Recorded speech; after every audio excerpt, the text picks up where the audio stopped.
ఆయుర్వేదం ఋతుచర్యను ఖచ్చితంగా పాటించమని సూచిస్తుంది. అంటే ఋతువులకు అనుగుణంగా ఆహారం తీసుకోవటం. ఎందుకంటే వాతావరణ మార్పులతో పాటు మన జీర్ణక్రియ, హార్మోన్లు, రోగనిరోధక శక్తి కూడా మారుతూ ఉంటాయి. నేటి ఆధునిక పరిశోధనలు కూడా ఇది నిజమేనని చూపిస్తున్నాయి. ఋతువులకు అనుగుణమైన ఆహారం శరీరంలోని సర్కాడియన్ రిథంకు మ్యాచ్ అవుతుంది. స్థానికంగా పండే ఆహారం పోషకాలు శోషించుకునే సామర్థ్యాన్ని మెరుగుపరుస్తుంది. అంటే అబ్జార్ప్షన్ని పెంచుతుంది. ఋతువులకు తగిన ఆహారం గట్ మైక్రోబియం వైవిధ్యాన్ని పెంపొందిస్తుంది. మన పూర్వీకులు చలికాలంలో మామిడి పండ్లు తినలేదు, వేసవికాలంలో భారమైన ఆహారం తీసుకోలేదు. అది సంప్రదాయం కాదు, శరీర ధర్మం.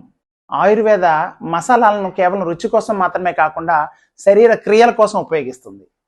పసుపు శరీరంలో వాపును తగ్గిస్తుంది, అల్లం జీర్ణశక్తిని పెంచుతుంది, జీలకర్ర పేగుల కదలికలను మెరుగుపరుస్తుంది, నెయ్యేమో పోషకాల శోషణకు మరియు గట్ లైనింగ్కు దోహదపడుతుంది. వీటిని నేడు మోడర్న్ సైన్స్ జీవక్రియాశీల పదార్థాలు అంటే బయోయాక్టివ్ కాంపౌండ్స్గా గుర్తిస్తోంది.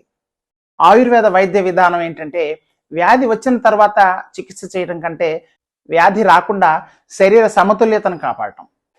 ఆయుర్వేద వైద్య శాస్త్రం గట్టిగా చెప్పే మరో విషయం ఏంటంటే ప్రశాంతంగా ఆహారం తీసుకోవటం, ఆహారాన్ని బాగా నమిలి తినటం, నిర్దిష్ట సమయాల్లో ఆహారం తీసుకోవటం. భారతీయ ఆయుర్వేద మోడర్న్ సైన్స్కి వ్యతిరేకం కాదు, అది వేల సంవత్సరాల ముందే ఆ ప్రయాణాన్ని ప్రారంభించింది.